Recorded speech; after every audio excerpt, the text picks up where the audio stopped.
অবশেষে আজ রাতের ফ্লাইটে দেশে ফেরার সঠিক সিদ্ধান্ত মনে করছেন সাবেক প্রধানমন্ত্রী শেখ হাসিনা। দেশ দখলে নিতে মহাপরিকল্পনায় আওয়ামী লীগ এবং ছাত্রলীগের নেতাকর্মীরা দিল্লিতে একের পর এক গোপন বৈঠক। কি করবে এবার বিএনপি সরকার? তারেক রহমানকে কি অবশেষে দেশ ছেড়ে পালাতে হবে? এদিকে শেখ হাসিনাই আগামীর বৈধ প্রধানমন্ত্রী, এমনটাই কিন্তু ঘোষণা দিয়েছেন সেনাপ্রধান ওয়াকারুজ্জামান। তাহলে কি এটাই শেখ হাসিনার দেশে ফেরার সঠিক সিদ্ধান্ত, নাকি আবারও ১/১১ মতো অবস্থা সামনে আসবে? এই সম্পর্কে কি বলছে গণমাধ্যম, বিস্তারিত আপনাদেরকে প্রমাণ সহকারে এই ভিডিওর মাধ্যমে দেখিয়ে দেবো, তাই না টেনে ভিডিওটা শেষ পর্যন্ত দেখতে থাকুন। শেখ হাসিনা দেশে ফিরবেন এই ঘোষণার চেয়েও এখন বড় প্রশ্ন একটাই, তার সঙ্গে ফিরবেন কতজন?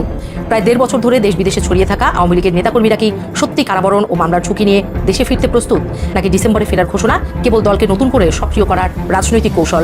আওয়ামী লীগের ভেতরেও এখন সবচেয়ে বেশি আলোচনা এই প্রশ্ন নিয়েই। যুক্তরাজ্য ভিত্তিক বার্তা সংস্থা রয়টার্সকে দেওয়া সাক্ষাৎকারে সাবেক প্রধানমন্ত্রী শেখ হাসিনা বলেছেন, আগামী ডিসেম্বরে তিনি দেশে ফিরে আদালতে আত্মসমর্পণ করবেন। একই সঙ্গে বিদেশে অবস্থানরত আওয়ামী লীগের নেতাকর্মীদেরও দেশে ফিরে একসঙ্গে আত্মসমর্পণের আহ্বান জানিয়েছেন। দিকে একের পর এক জরুরি বৈঠক চলছে দিল্লিতে। শেখ হাসিনা দেশে ফিরলে কিয়ামত শুরু হবে ঢাকায়, খেলা শুরু হয়ে গেছে ভারতে। এই মুহূর্তের সবচেয়ে বড় এবং বিস্ফোরক রাজনৈতিক খবর, শেখ হাসিনা দেশে ফেরার কাউন্টডাউন কি তবে শুরু হয়ে গেল? দিল্লিতে শেখ হাসিনার একের পর এক বৈঠক, দেশে ফেরার জোর প্রস্তুতি, নিয়োগ হচ্ছে দলীয় মুখপাত্র।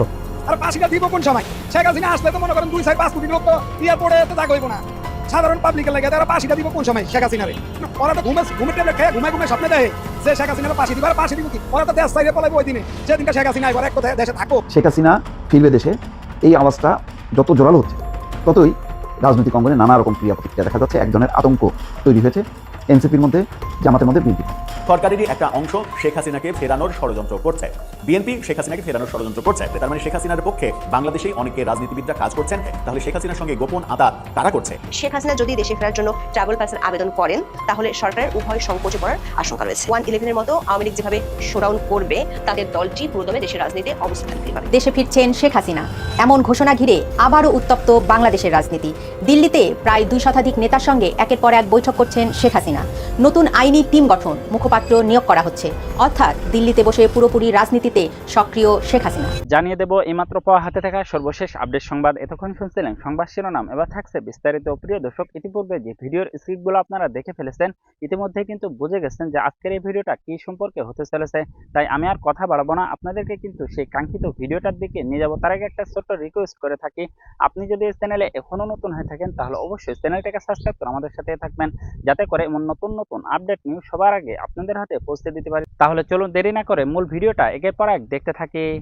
শেখ হাসিনা যেদিন ফিরে আসবেন, তিনি যখন আদালত অভিমুখে যাবেন, বা তাকে যদি বিমানবন্দর থেকেই গ্রেফতার করা হয়, তাকে নিয়ে যখন কারাগারের দিকে যেতে হবে বা আদালতের দিকে যেতে হবে, তখন এই হাজার হাজার লাখ লাখ মানুষ, যাদেরকে গত 2 বছরে ফ্যাসিস্টের দোষর চিহ্নিত করে তাদের ব্যবসা প্রতিষ্ঠান ভাঙা হয়েছে, কারখানা ভাঙা হয়েছে, চাকুরিচ্যুত করা হয়েছে, তাদের বাড়িঘর ভাঙা হয়েছে, তাদের আত্মীয় স্বজন, বাবা মা, এদের ওপর শারীরিক অত্যাচার চালানো হয়েছে, অনেককে হত্যা করা হয়েছে, যাদের অনেকের লাশ রেল লাইনে পাওয়া যাচ্ছে, নদীর ভেতর পাওয়া যাচ্ছে, তাদের স্বজনেরা, পরিবার, তারা কোথায় যাবেন? তারা তো নিশ্চিতভাবে শেখ হাসিনার সঙ্গে তখন যুক্ত হবেন, শেখ হাসিনার সেই বিরাট কাফেলায়। 2024-এর 5ই আগস্ট শেখ হাসিনা সরকারের পতনের পর থেকেই যে কয়েকটা কথা নানাভাবে বলতে প্রতিষ্ঠা করার চেষ্টা করা হয়েছে, তার মধ্যে একটা হচ্ছে শেখ হাসিনা হেলিকপ্টারে চেপে গণ অভ্যুত্থানের মুখে পালিয়ে গেছেন, আর আরেকটা কথা হচ্ছে যে শেখ হাসিনার নেতা কর্মী, মন্ত্রী, এমপিরা সবই বিভিন্ন দেশে পালিয়ে গেছেন। এখন শেখ হাসিনা যেমন একেবারে সামরিক বিমানে করে রাষ্ট্রের অনুরোধে আরেক রাষ্ট্রের আকাশসীমা খুলে দেওয়ার পর রীতিমতো জেনারেলদের প্রহরায় আরেক দেশে গিয়ে উপস্থিত হয়েছেন, শেখ হাসিনার মন্ত্রী এমপিদের একটা বিরাট অংশ, শীর্ষস্থানীয় মন্ত্রী এমপিরা কারাগারে আটক আছেন 2 বছরের বেশি সময় ধরে, বিনা জামিনে, অনেক ক্ষেত্রেই এমনকি বিনা অভিযোগে। অথচ এই যে একটা কথা ছড়িয়ে দেওয়া হয়, সেটা যে সত্য নয়, সেটা যারা জানেন তারা জানেন। শেখ হাসিনা যখন বলেছেন যে তিনি দেশে ফিরছেন, এবং তিনি তার নেতাকর্মীদের বলে রেখেছেন যে একটা দিন তোমরা সবাই আসো, আদালতে আমরা সবাই মিলে আত্মসমর্পণ করি, সেটা কত বড় একটা শোডাউনে পরিণত হতে পারে। আন্তর্জাতিক সংবাদ সংস্থা রয়টার্সকে শেখ হাসিনা সম্প্রতি যে সাক্ষাৎকারটা দিয়েছেন, যেখানে সাংবাদিক লিখেছেন যে বৃহস্পতিবার রাতে তাদের মধ্যে কথা শুরু হয় টেলিফোনে। এই প্রথম শেখ হাসিনার কোনো টেলিফোন ইন্টারভিউ পেলেন কোনো সাংবাদিক, এবং সেই কথোপকথন কথোপকথনটা প্রায় 1 ঘন্টা ধরে চলে এবং শুক্রবার গিয়ে শেষ হয়, মানে যাতে বোঝা যায় যে মাঝরাতে এই কথোপকথনটা হয় শেখ হাসিনার সঙ্গে ওই সাংবাদিকের, এবং শুক্রবারেই রয়টার্সের ওই খবর মানে প্রকাশিত হবার পর কিন্তু সারা পৃথিবীর সংবাদ মাধ্যম এটা পিক করেছে এবং এই খবর বারবার আলোচিত হচ্ছে, বারবার পুনঃপ্রকাশিত হচ্ছে। কারণ এই যে শেখ হাসিনা বারবার ঘোষণা দিচ্ছেন যে তিনি এবার ফিরবেন, তিনি এবছরের মধ্যেই ফিরবেন, এবং সর্বশেষ রয়টার্সকে তিনি বলেছেন যে তিনি দেশে ফিরে আত্মসমর্পণ যেমন করবেন, তিনি দেশে নির্বাসিত আরো নেতাদের নিয়ে যেমন দেশে ফিরতে চান, তেমনি দেশেও তার নেতাকর্মীদের সঙ্গে তার এমন সংযোগ সৃষ্টি হয়েছে যে তারা ভাবছেন দলে বলে এসে তারা একত্রে আদালতে আত্মসমর্পণ করবেন। কারণ শেখ হাসিনা বলছেন তিনি মৃত্যুর ভয় পান না, তিনি যদি মরতেই হয় তাহলে মরতে চান এই মাটিতে এসে, যে মাটিতে তার বাবা মায়ের কবর আছে, যে মাটিতে তার বাবা মায়ের রক্ত ঝরেছে। তিনি বলছেন তার আওয়ামী লীগের নেতা কর্মী সমর্থকদের বিরুদ্ধে মামলার তো কোনো শেষ নাই, ঢালাও মামলা দেওয়া হয়েছে সারা দেশ জুড়ে। কাজেই তিনি এখন তাদেরকে বলেছেন, তার নেতাকর্মীদের বলেছেন যে একদিন তোমরাও আসো, আমি ফিরছি, আমি আদালতে আত্মসমর্পণ করব, তোমরাও আসো এবং আমরা সকলে মিলে আত্মসমর্পণ করব। শেখ হাসিনার রাজনৈতিক কর্মসূচি পরিকল্পনা পরিষ্কার, এবং শেখ হাসিনা কাদের নিয়ে ফিরবেন আর ফিরলে কারা কারা এসে তার সঙ্গে আদালতেও জড়ো হবেন। যে নেত্রী যদি আদালতে আত্মসমর্পণ করেন, নেত্রীকে যদি কারাবন্দী করেন, তাহলে আমাদেরও কারাবন্দী করুন। বাংলাদেশের কারাগারে কত নেতাকর্মীর ঠাঁই হবে এ প্রশ্ন কিন্তু শেখ হাসিনা তুলছেন গত কয়েক মাস ধরে। তার নেতাকর্মীদের সঙ্গে টেলিগ্রাম আলোচনায় কিংবা সামাজিক যোগাযোগ মাধ্যমে বিভিন্ন সময় তিনি যে ফোরামগুলোতে আলোচনা করেন, সেসব অডিও বার্তায় বারবার বের হচ্ছে যে কত লোককে জেলে আটকে রাখবে সরকার আর কতদিন রাখবে, মানে জেলখানায় কত লোককে ধারণের ক্ষমতা আছে আওয়ামী লীগ, সেটাও পরীক্ষা করে দেখতে চায়। কাজেই সারা দেশে যখন হাজার হাজার মামলা হয়েছে লাখ লাখ নেতাকর্মী সমর্থকের বিরুদ্ধে, তখন নেত্রী যেদিন ফিরবেন সেদিন সত্যি যদি সারা দেশ থেকে সেই নেতাকর্মী সমর্থকেরা এসে আদালতে জড়ো হয়ে ঘোষণা দেন যে নেত্রীকে গ্রেফতার করছেন, আমাদের নামেও মামলা আছে, আমাদেরও গ্রেফতার করুন, তাহলে সত্যি এই সক্ষমতা কি বাংলাদেশের জেলের আছে? কিংবা এমন একটা রাজনৈতিক শোডাউন, এমন একটা রাজনৈতিক চমক সামাল দেওয়ার ক্ষমতা কি রাজনৈতিকভাবে, প্রশাসনিকভাবে, আইনিভাবে আছে বাংলাদেশের বর্তমান সরকার বা কোনো সরকারের? শেখ হাসিনা আসলে সরাসরি এই চ্যালেঞ্জটাই জানিয়ে দিতে চাইছেন। নিয়মিত শেখ হাসিনার অডিও বার্তাগুলো বেরিয়ে আসে, তাতে একদিকে সরকারের হৃদকম্প যে হচ্ছে তার প্রমাণ সরকারের তরফ থেকে বারবার বলা হচ্ছে যে বিচারালয়ের নিষেধ আছে, উচ্চ আদালতের নিষেধ আছে, শেখ হাসিনার সংবাদ প্রকাশে, তার কথা, তার বার্তা প্রকাশে সেগুলো মেনে চলা উচিত সংবাদ মাধ্যমের। কিন্তু তিনি ইমেইলে সাক্ষাৎকার দেন, এ নিয়ে আবার একদল বিশ্লেষক বিশ্লেষণ করেন যে হয়তো শেখ হাসিনা কথা বলার অবস্থায় নেই, এগুলো নিশ্চয়ই শেখ হাসিনার করা ইমেল নয়, এগুলো অন্য কোনো ব্যক্তি উত্তর দিচ্ছেন। এখন রয়টার্সের সাংবাদিক বলছেন তার সঙ্গে 1 ঘন্টার বেশি এই সাক্ষাৎকারটা দিয়েছেন শেখ হাসিনা, যেখানে তিনি দেশে ফেরার পূর্ণাঙ্গ পরিকল্পনা প্রকাশ করেছেন। তিনি বলেছেন বারবার তো ভারত সরকারকে চিঠি লিখছে বাংলাদেশ সরকার, এত চিঠি লেখালেখির তো দরকার নাই, তিনি নিজেই এখন দেশে ফিরতে প্রস্তুত, ডিসেম্বরের মধ্যেই দেশে ফিরবেন। এবং শুধু তিনি একা নন, তিনি দেশে ফিরবেন আওয়ামী লীগের আরো শীর্ষস্থানীয় নির্বাসিত নেতাদেরকে নিয়ে, এবং দেশেও তার নেতাকর্মীরা আদালতে আত্মসমর্পণের জন্য প্রস্তুত হচ্ছে। তো এত বড় রাজনৈতিক শোডাউনের জন্য সরকার প্রস্তুত। তো রয়টার্স বলছে যে শেখ হাসিনার একার মাথায় কিন্তু মৃত্যুদণ্ড নাই, শেখ হাসিনার আমলের স্বরাষ্ট্রমন্ত্রী আসাদুজ্জামান খান কামালকেও এরই মধ্যে মৃত্যুদণ্ড দেওয়া হয়েছে, আর হত্যা মামলা তো আওয়ামী লীগের নেতা কর্মী সমর্থকদের সকলের বিরুদ্ধেই হয়েছে।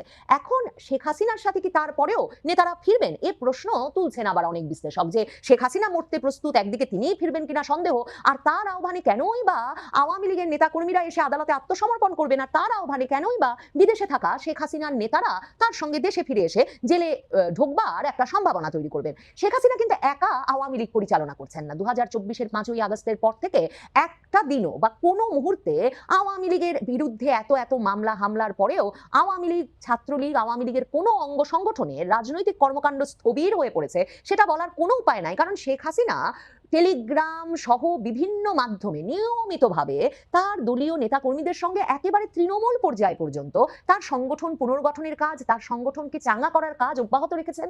তার সঙ্গে জাহাঙ্গীর কবির নানক কিংবা বাহাউদ্দিন নাসিমের মতো নেতারা, যারা সেই 11 সরকারের সময়টার কথা বলি কিংবা এরশাদ আমলের কথা বলি, মানে একটা চির বিশ্বস্ত সঙ্গী হয়ে শেখ হাসিনার সঙ্গে আছেন, এই নেতারা কিন্তু আছেন, এবং এই নেতারা সংবাদ মাধ্যমের সঙ্গে কথা বলছেন 2024-এর আগস্টের পর থেকেই, এবং নেত্রীর নির্দেশনাতেই যে তারা কথা বলছেন, এবং তারা যে দলে সংগঠনে সংগঠিত থাকছেন এবং সাংগঠনিক কার্যক্রম এত বাধার মধ্যেও পরিচালনা করতে সর্বত প্রচেষ্টা জারি রেখেছেন, সেসব বিষয়েও কোনো রাগঢাক ছাড়াই সংবাদ মাধ্যমে কথা বলছেন। তাহলে এই জাহাঙ্গীর কবির নানক কিংবা এই যে বাহাউদ্দিন নাসিমের মতো নেতারা, তারা যে কোনো পরিস্থিতিতে শেখ হাসিনার সঙ্গে দেশে ফিরতে প্রস্তুত বা শেখ হাসিনার যে কোনো নির্দেশনা মেনে সে অনুযায়ী কাজ করতে প্রস্তুত, সেটা যেমন নিশ্চিতভাবেই ধারণা করা যায়। এই বাহাউদ্দিন নাসিম, এই জাহাঙ্গীর কবির নানকেরা তো দায়িত্ব নিয়েছেন যে শেখ হাসিনা যখন ঘোষণা দিয়েছেন তার দলীয় ফোরামে মে মাসে যে তিনি দেশে ফিরতে চান, দল যাতে সর্বত প্রস্তুত হয়, এবং দায়িত্ব দিয়েছেন এই শীর্ষস্থানীয় নেতাদের। এই শীর্ষস্থানীয় নেতারা সে দায়িত্ব নিয়েছেন এবং তারা এই দলের সঙ্গে বিভিন্ন পর্যায়ে যোগাযোগ অব্যাহত রাখছেন।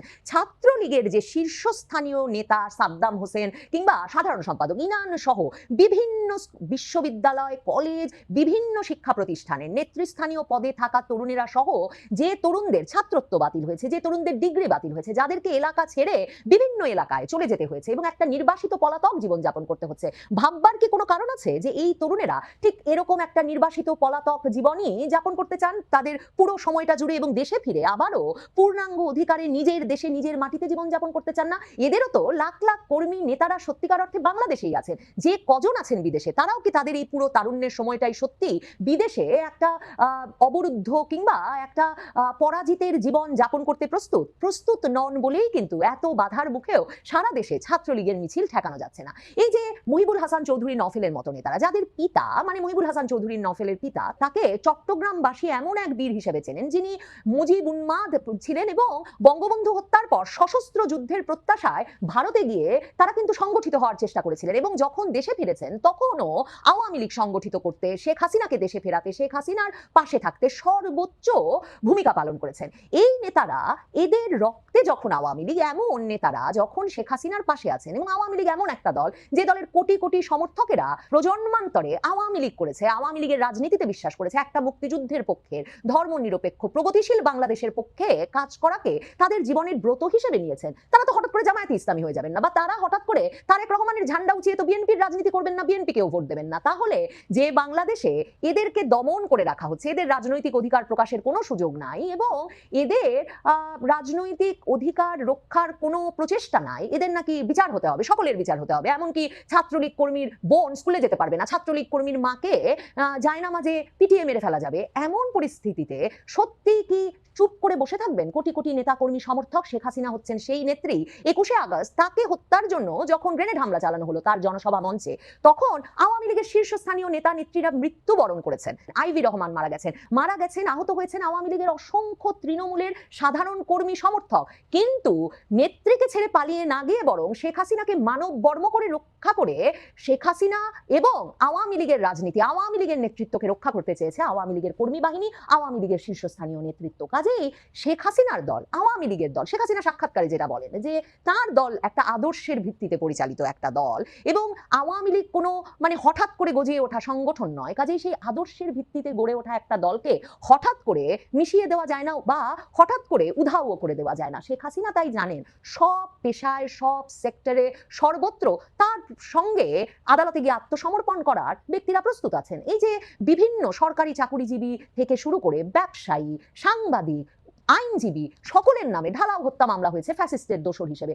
শেখ হাসিনা যেদিন ফিরে আসবেন, তিনি যখন আদালত অভিমুখে যাবেন বা তাকে যদি বিমানবন্দর থেকেই গ্রেফতার করা হয়, তাকে নিয়ে যখন কারাগারের দিকে যেতে হবে বা আদালতের দিকে যেতে হবে, তখন এই হাজার হাজার লাখ লাখ মানুষ যাদেরকে গত 2 বছরে ফ্যাসিস্টের দোষর চিহ্নিত করে তাদের ব্যবসা প্রতিষ্ঠান ভাঙা হয়েছে, কারখানা ভাঙা হয়েছে, চাকুরিচ্যুত করা হয়েছে, তাদের বাড়িঘর ভাঙা হয়েছে, তাদের আত্মীয় স্বজন, বাবা মা, এদের ওপর শারীরিক অত্যাচার চালানো হয়েছে, অনেককে হত্যা করা হয়েছে, যাদের অনেকের লাশ রেল লাইনে পাওয়া যাচ্ছে, নদীর ভেতর পাওয়া যাচ্ছে, তাদের স্বজনেরা, পরিবার, তারা কোথায় যাবেন? তারা তো নিশ্চিতভাবে শেখ হাসিনার সঙ্গে তখন যুক্ত হবেন, শেখ হাসিনার সেই বিরাট কাফেলায়। শেখ হাসিনা এসব বোঝেন, তাই শেখ হাসিনা বলছেন তিনি ফিরবেন। তার সঙ্গে নির্বাচিত নেতা কর্মীরা যেমন ফিরবেন, তেমনি সারা দেশে লুকিয়ে থাকা, অত্যাচার নির্যাতনের শিকার হওয়া, গ্রাম ছাড়া বাড়ি ছাড়া হওয়া আওয়ামী লীগ এবং আওয়ামী লীগের অঙ্গ সংগঠন সমূহের লাখ লাখ নেতা কর্মী সমর্থকেরাও এসে যুক্ত হবেন, আদালতে আত্মসমর্পণ করবেন। সরকারের সামর্থ্য থাকলে সকলকেই সরকার গ্রেফতার করবে, বিচারের মুখোমুখি করবে। শেখ হাসিনা বলেছেন বিচার শুরু হলেই বোঝা যাবে কত হাস্যকর অভিযোগে, হাস্যকর মামলায় তাদেরকে হয়রান করা হচ্ছে। এবছরের ডিসেম্বরে দেশে ফিরছেন শেখ হাসিনা, এমন ঘোষণা ঘিরে আবারও উত্তপ্ত বাংলাদেশের রাজনীতি। দিল্লিতে প্রায় 2 শতাধিক নেতার সঙ্গে একের পর এক বৈঠক করছেন শেখ হাসিনা। নতুন আইনি টিম গঠন, মুখপাত্র নিয়োগ করা হচ্ছে, অর্থাৎ দিল্লিতে বসে পুরোপুরি রাজনীতিতে সক্রিয় শেখ হাসিনা। গত বছর ডক্টর ইউনূস শেখ হাসিনার মুখ বন্ধ করতে নরেন্দ্র মোদীকে অনুরোধ করেছিলেন, কিন্তু প্রধানমন্ত্রী তারেক রহমান এসব নিয়ে কিছুই বলছে না। তার এই নীরবতার পেছনে কি দিল্লির কোনো ইশারা আছে? তারিখটা ছিল 2024 সালের 5ই আগস্ট। গণ অভ্যুত্থানের মুখে দেশ ছেড়েছিলেন সাবেক প্রধানমন্ত্রী শেখ হাসিনা, আশ্রয় নিয়েছিলেন ভারতের দিল্লিতে। এরপর কেটে গেছে দীর্ঘ সময়। অনেকেই ভেবেছিলেন ঢাকার রাজনীতি থেকে হয়তো চিরতরে মুছে গেছে শেখ হাসিনা অধ্যায়। কিন্তু রাজনীতিতে শেষ কথা বলে কিছু নেই। আবারও রাজনীতির মাঠে সক্রিয় আওয়ামী লীগ সভাপতি। দল গোছানোর প্রস্তুতি এখন চূড়ান্ত পর্যায়ে। শুধু ফোনেই নয়, এবার শুরু হয়েছে সরাসরি মুখোমুখি বৈঠক। হ্যাঁ, ঠিকই শুনেছেন, দিল্লিতে বসে প্রায় 2 শতাধিক দলীয় নেতার সঙ্গে দফায় দফায় বৈঠক করছেন শেখ হাসিনা। লক্ষ্য একটাই, দেশে ফেরা।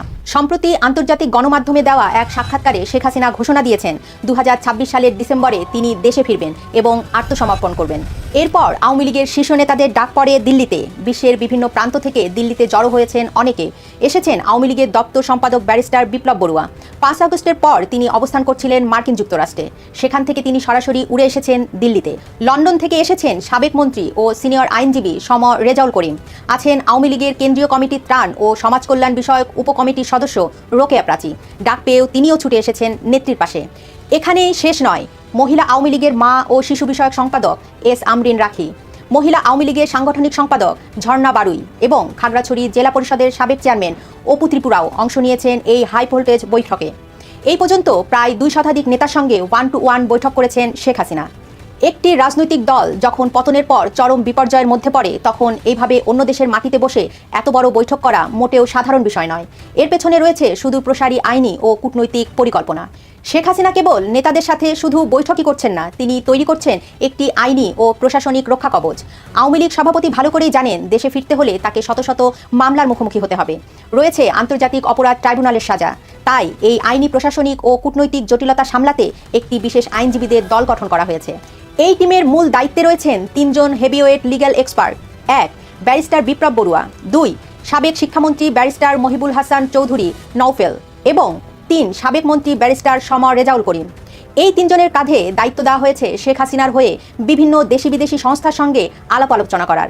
এখানে সবচেয়ে গুরুত্বপূর্ণ ভূমিকা পালন করছেন ব্যারিস্টার মহিবুল হাসান চৌধুরী নওফেল বর্তমানে জাতিসংঘ সহ আন্তর্জাতিক মানবাধিকার ও কূটনৈতিক সংস্থাগুলোর সঙ্গে সার্বক্ষণিক যোগাযোগ রক্ষা করছেন।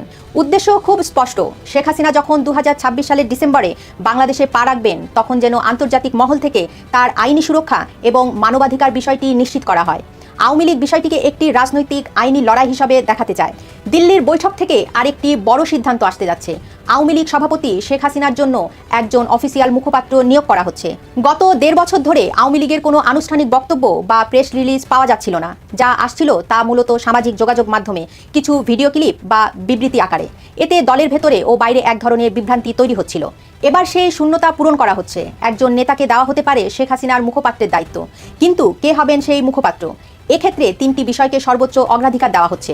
প্রথমত, রাজনৈতিক প্রজ্ঞা, স্বচ্ছ ভাবমূর্তি এবং দলের সর্বস্তরের নেতাকর্মীদের কাছে গ্রহণযোগ্যতা, যিনি সরাসরি শেখ হাসিনার সঙ্গে যোগাযোগ রাখবেন এবং আন্তর্জাতিক ও দেশীয় সংবাদ মাধ্যমের সঙ্গে নিয়মিত ব্রিফিং করবেন।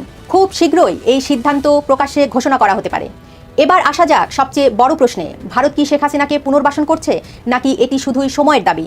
ইতিহাসের পাতা একটু উল্টানো যাক। 2024 সালের 5 আগস্ট শেখ হাসিনা দিল্লিতে যাওয়ার পর বেশ কিছুদিন সম্পূর্ণ নীরব ছিলেন। ভারত সরকারও তাকে কোনো রাজনৈতিক কর্মকাণ্ড করার অনুমতি দেয়নি। পরিস্থিতি বদলাতে শুরু করে যখন বাংলাদেশের অন্তর্বর্তী সরকারের প্রধান উপদেষ্টা ডক্টর মোহাম্মদ ইউনুস থাইল্যান্ডে একটি আন্তর্জাতিক সম্মেলনের ফাঁকে ভারতের প্রধানমন্ত্রী নরেন্দ্র মোদীর সঙ্গে দ্বিপাক্ষিক বৈঠক করেন। সেই বৈঠকে ডক্টর মোহাম্মদ ইউনুস সরাসরি নরেন্দ্র মোদীকে অনুরোধ করেছিলেন, ভারতের মাটিতে বসে শেখ হাসিনা যেন কোনো রাজনৈতিক বক্তব্য বা বিবৃতি না দেন। সহজ ভাষায় তার মুখ বন্ধ রাখার অনুরোধ করা হয়েছিল।